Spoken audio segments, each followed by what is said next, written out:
I'm sitting in a parking lot outside a storage facility in Scottsdale, Arizona at 6:42 in the morning, and I'm holding a manila folder that's about to end my ex-husband's entire life as he knows it.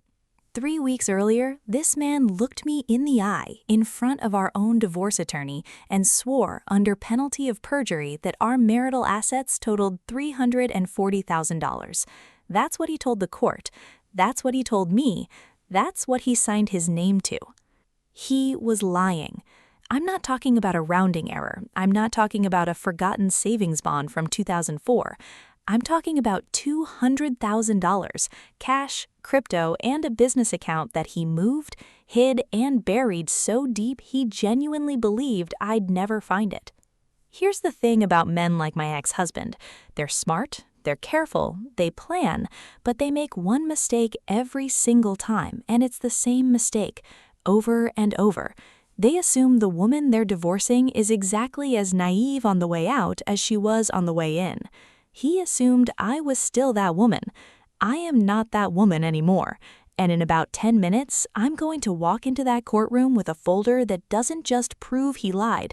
It proves exactly when he lied, exactly how much he lied about, and exactly where every single dollar went.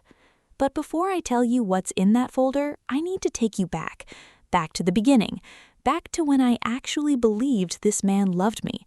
Because you need to understand exactly how far this man fell and exactly how far I had to climb to bring him back down. Hey, welcome back to the channel. If this is your first time here, I tell real stories about betrayal, revenge, and the moment people finally stop being victims and start being strategists. If you're a returning viewer, you already know what kind of ride this is. Today's story is one of the most requested I've ever told, and I promise you, it earns every minute of your time. We've got a marriage that looked perfect from the outside, a husband who thought he was smarter than the system, and a wife who, quietly, patiently, and without him ever noticing, became the most dangerous person in his life. I need you to stick with me through this one because it gets so much worse before it gets better.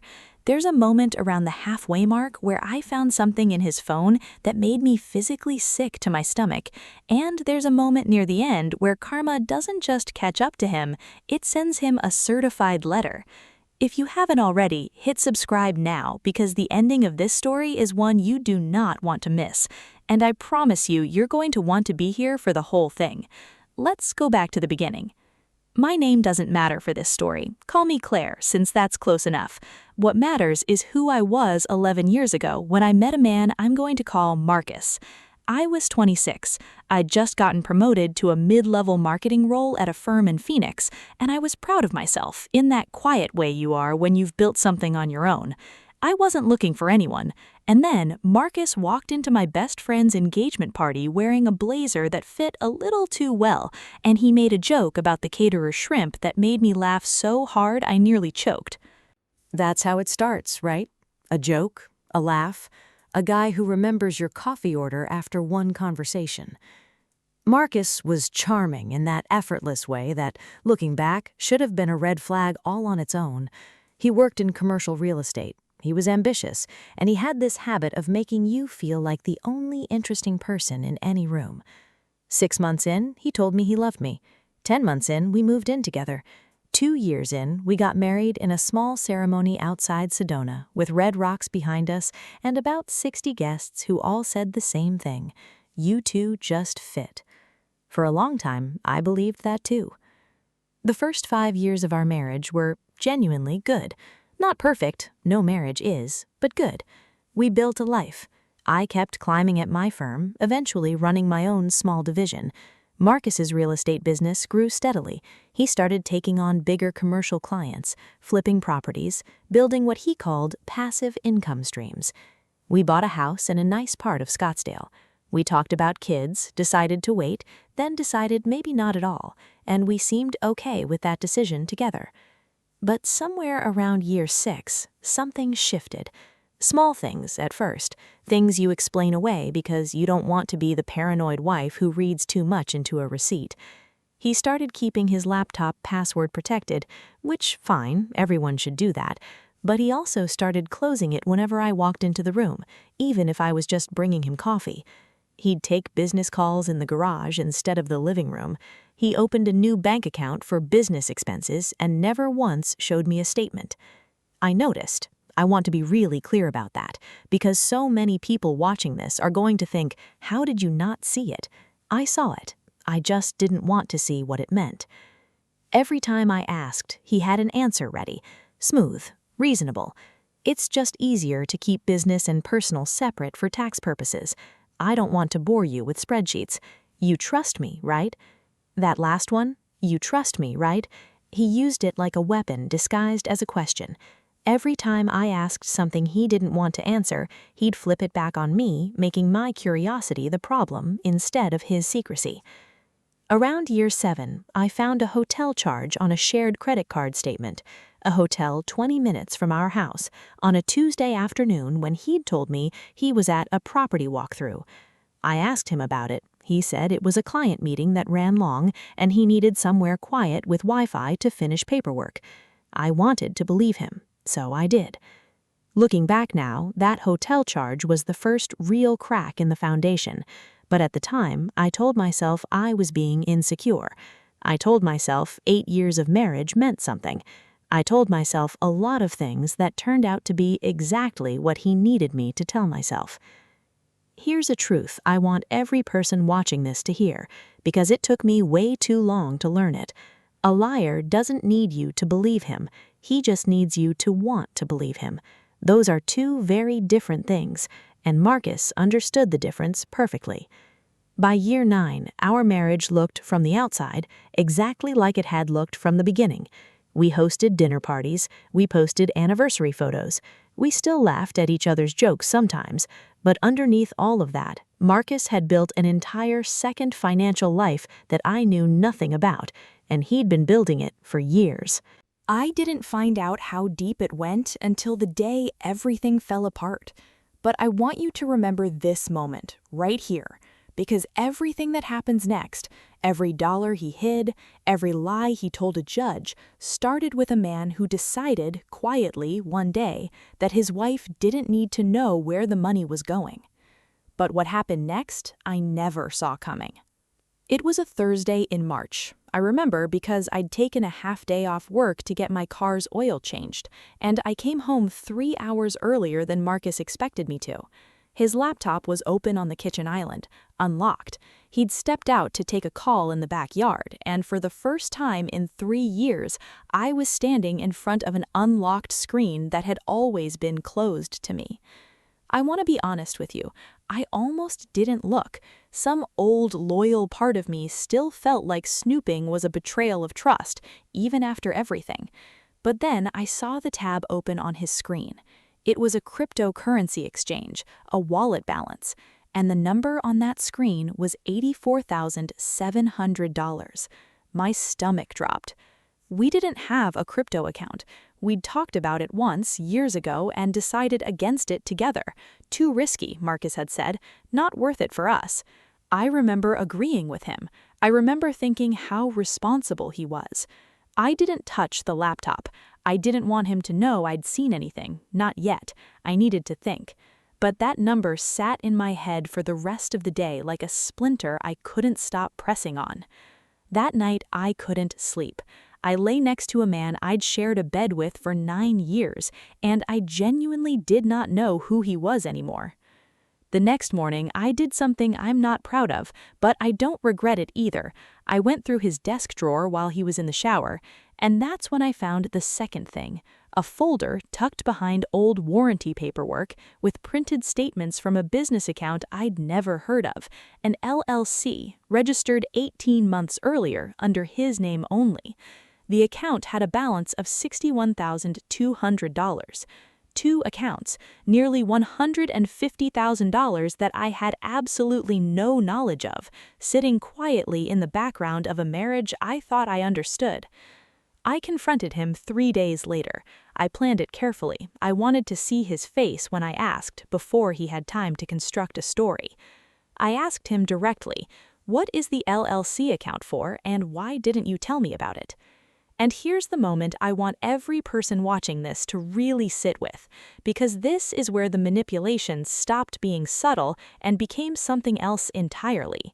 He didn't deny it, he didn't even flinch. He looked at me and said, calmly, like he was explaining something obvious to a child, "It's for my future. You've never really cared about the business side of things, so I stopped bothering you with it." I asked him how much money was in there. He said, "That's not really your concern." Not my concern. 9 years of marriage, a joint mortgage, joint tax returns, and he told me, to my face, that his money was not my concern. I want you to feel the rage I felt in that moment, because I felt it in my chest, like something physically catching fire. This wasn't a man who'd made a mistake. This was a man who had built a secret financial fortress, brick by brick, for years. And when I found the door, he told me I wasn't allowed to ask what was behind it. I asked for a divorce 2 weeks later. He didn't fight it. In fact, he agreed almost too easily, which should have told me something right then. A man who's hiding money wants the divorce to move fast, before you have time to look too closely. We went through mediation first, which he pushed for hard. During that mediation, he presented a financial disclosure statement, a legal document signed under oath, listing our total marital assets at $340,000. The house, our joint savings, our retirement accounts, one shared brokerage account. No mention of the crypto wallet, no mention of the LLC, no mention of the $150,000 I already knew about, and I would later learn, no mention of another $50,000 I hadn't found yet. I sat in that mediation room and watched my husband lie to a certified professional with the same calm, reasonable voice he'd used to explain away a hotel charge years earlier. And I realized something in that moment that changed the entire direction of my life. He wasn't going to stop lying. Not because he thought I wouldn't notice. He knew I'd noticed some of it already. He was going to keep lying because he believed I couldn't prove it. That's the moment I stopped being hurt and started being strategic. I want to be clear about something because I know a lot of people watching this have been exactly where I was. When you find out someone has been lying to you for years, your first instinct is to scream, to confront, to burn it all down in one furious night. I understand that instinct completely, but I want to tell you what I did instead, because it's the reason I'm sitting in that parking lot with a folder that's about to change everything. I said nothing more, I signed nothing, and I went home and started making a list. But what happened next, he never saw coming. Here's something I need you to understand about the weeks that followed. I didn't get angrier, I got quieter. And quiet, calculated women are the most dangerous thing a lying man will ever encounter, because we stop reacting and we start documenting. The first thing I did was hire a divorce attorney who specialized in something very specific: hidden asset discovery in high net worth divorces. Her name doesn't matter here, but I'll call her Diane. Diane had one rule she repeated to me in our very first meeting, and it became the foundation of everything that followed. She said, "People don't hide money in exotic places. They hide it in places that feel safe to them, accounts they think you'll never look at, patterns they think you'll never notice. Your job isn't to find something dramatic. Your job is to find the pattern." That single sentence rewired how I thought about the entire situation. Diane laid out a strategy, and I want to walk you through it step by step, because this is the part of the story so many of you have told me you want to hear, the actual mechanics of catching someone who thinks they've outsmarted you. Step 1. Preserve everything, immediately, without him knowing.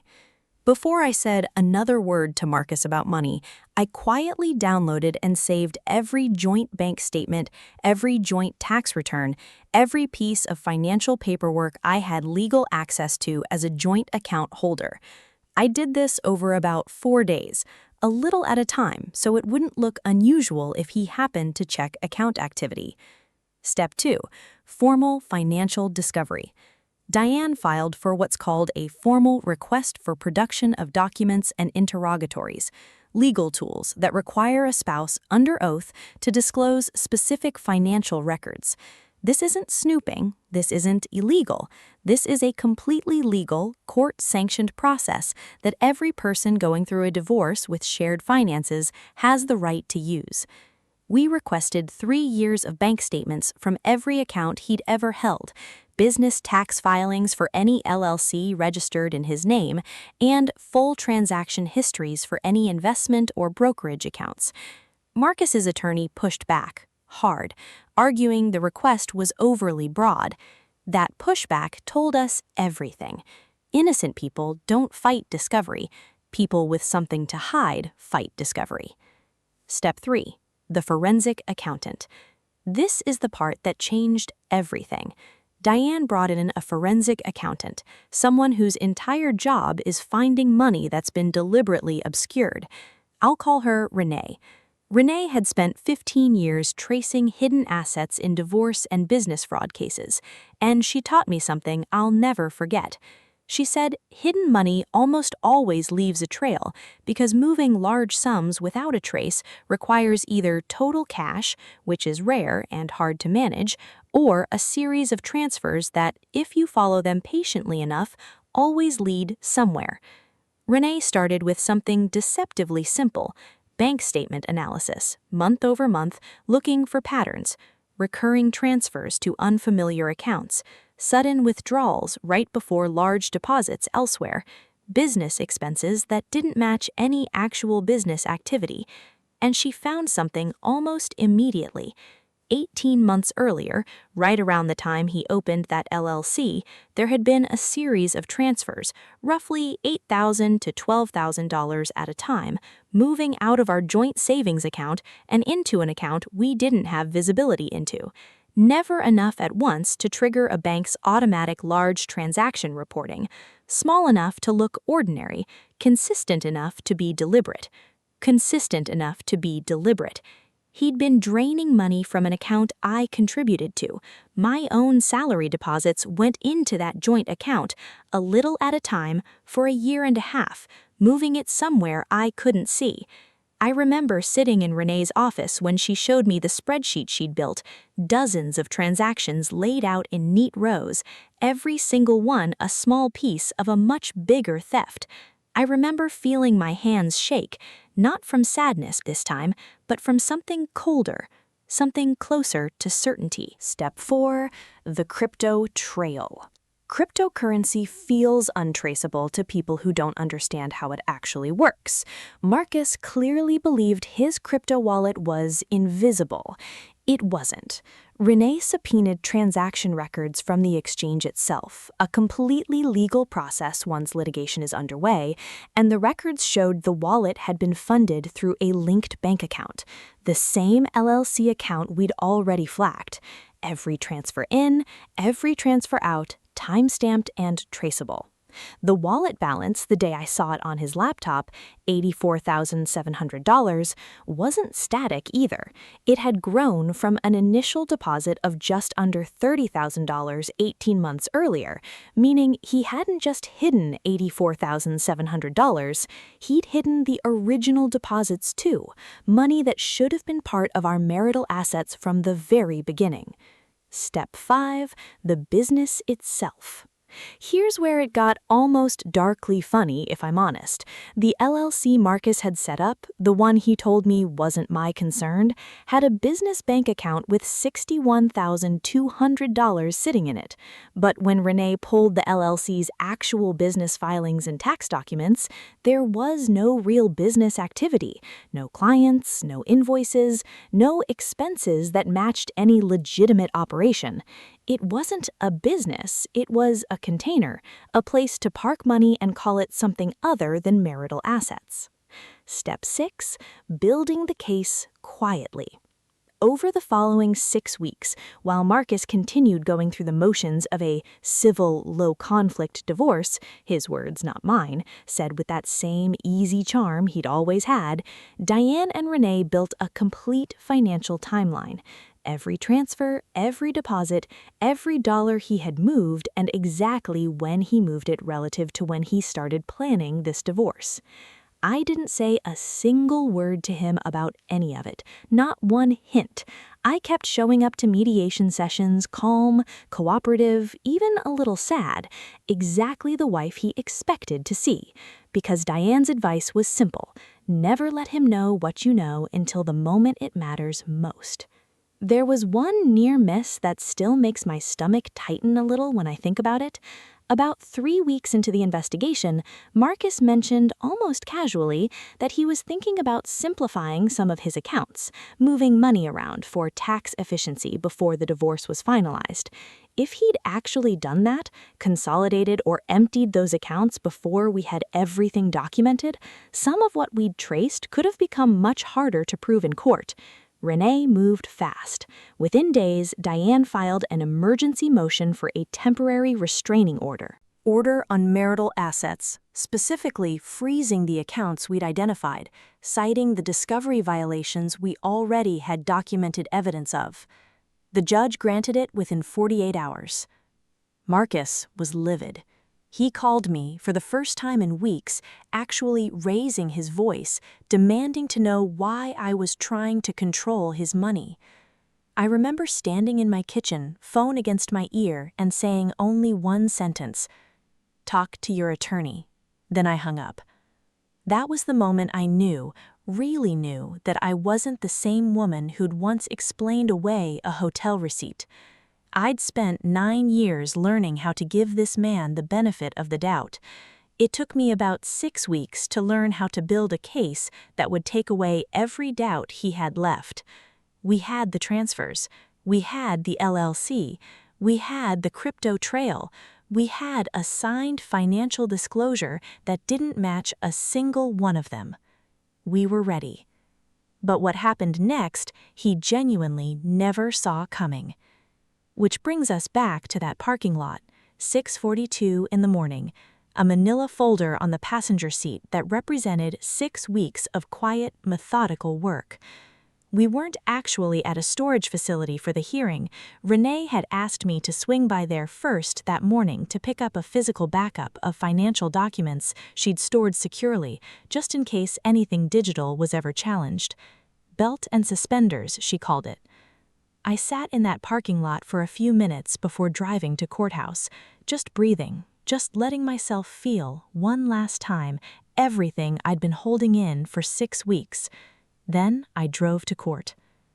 The hearing was for what's called a motion to compel and a motion for sanctions, essentially asking the judge to address the fact that Marcus had signed a sworn financial disclosure that omitted approximately $195,900 in traceable assets across 2 hidden accounts and 1 cryptocurrency wallet. Marcus walked in that morning still wearing his easy confidence like a suit that fit perfectly. He had no idea what was about to happen. His attorney, from what I could see, looked considerably less relaxed, which told me Marcus hadn't been fully honest with his own lawyer either.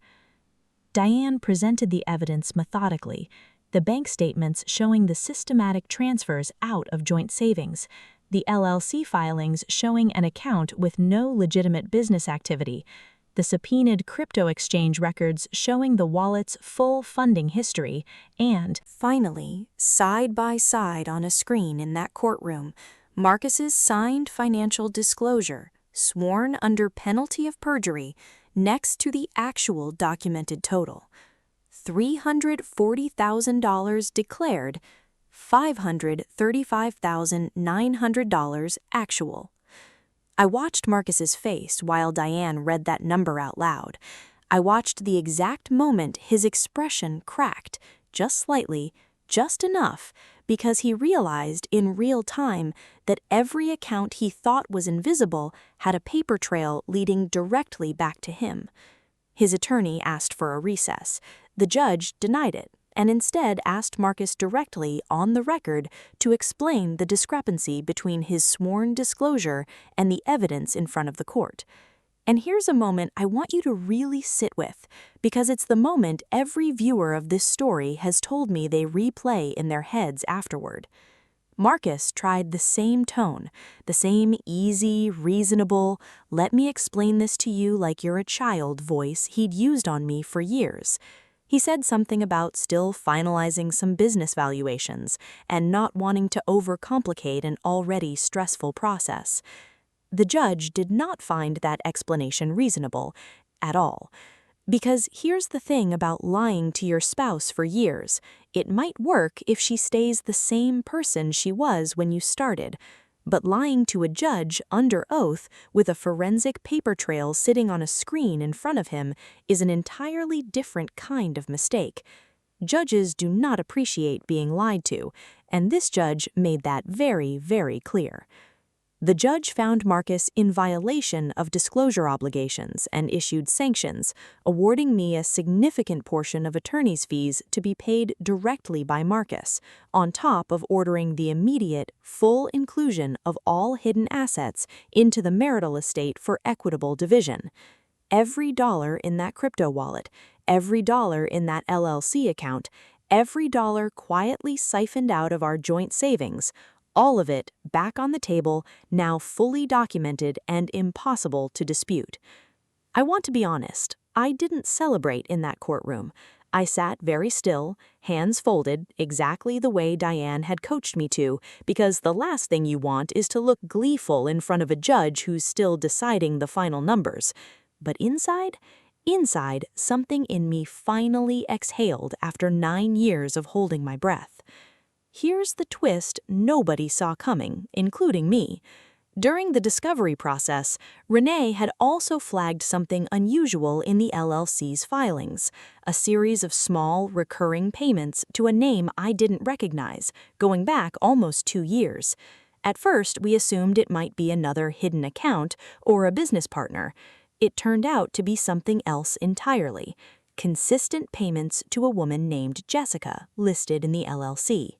Paperwork as a consultant, receiving roughly $1,200 a month with no documented consulting work to justify it. That hotel charge from years earlier, the one he explained away as a client meeting, suddenly made a lot more sense. I'm not going to spend a long time on this part of the story because this isn't really a story about an affair. Plenty of those get told. This is a story about money, about lies, about a woman who found every hidden dollar her husband thought he'd buried forever. But I'll say this much: the consulting payments became part of the broader financial misconduct picture presented to the court, further undermining any credibility Marcus had left in that room. The final settlement, once everything was accounted for, split total marital assets of $535,900 close to equally, per our state's equitable distribution laws. But with the court-ordered sanctions and attorney's fee award factored in, I walked away with meaningfully more than half. More importantly, I walked away with something Marcus never accounted for in his careful, quiet planning: proof, documented and court-verified, that he had deliberately, knowingly lied under oath. There's a particular kind of satisfaction in watching a man who spent years being condescending about your intelligence sit across a courtroom while a judge reads his own hidden bank statements back to him, line by line. I'm not going to pretend the divorce didn't cost me. It cost me 9 years of a life I thought was real. It cost me a level of trust I don't know if I'll ever fully rebuild with anyone. But financially, and in terms of finally, completely seeing this man for exactly who he was, I did not walk away from that courtroom as a victim. I walked away as the person who found every single penny. Marcus, from what I understand through mutual friends, had to sell the LLC's remaining assets to cover part of the sanctions and legal fees the court ordered. His consulting arrangement with Jessica reportedly did not survive the very public unraveling of his finances either. Turns out being exposed as someone who hides marital assets and lies under oath isn't exactly a great look in a new relationship. The last piece of this story that I think about most is something Renee told me during our very last meeting, after everything was finalized. She said, The people who hide money always think the discovery process is the finish line they need to survive. They forget that a paper trail doesn't disappear just because they stopped looking at it. It's still there. It's always still there. That sentence has stayed with me ever since. But what happened next in my own life? That's a story I'll save for another time. Looking back on all of this now, a couple of years removed, here's what I actually learned. I learned that trust isn't something you owe someone just because you've loved them for a long time. Trust has to keep being earned every single year, and the moment someone stops being transparent with you about something as fundamental as money, that's not a small thing to explain away. That's information. I learned that anger, when you let it sit and turn cold and strategic instead of loud and immediate, becomes something far more powerful than rage ever was. Marcus expected tears. He expected a messy, emotional woman he could out-negotiate. What he got instead was a forensic accountant, a specialized attorney, and a paper trail with his name on every page. And I learned that the quietest person in the room is very often the most dangerous one, not because she wants to hurt anyone, but because she's finally stopped explaining herself to people who never deserved the explanation in the first place. If you're going through something even a fraction like this right now, if you found a receipt, an account, a pattern that doesn't quite add up, I want you to hear this clearly. You are allowed to ask questions. You are allowed to document. You are allowed to protect yourself, quietly and legally, before you say a single word out loud. You don't owe anyone your naivety, no matter how many years you've given them. I'll leave you with the question I ask everyone who watches these stories to the end. If you found out your spouse had hidden $200,000 from you, what would you have done? Would you have confronted him immediately, or would you have done exactly what I did and built your case in silence first? Tell me in the comments. I read every single one, and honestly, some of your stories are wilder than mine. If you made it this far, thank you for sitting with this story all the way to the end. It means more than you know.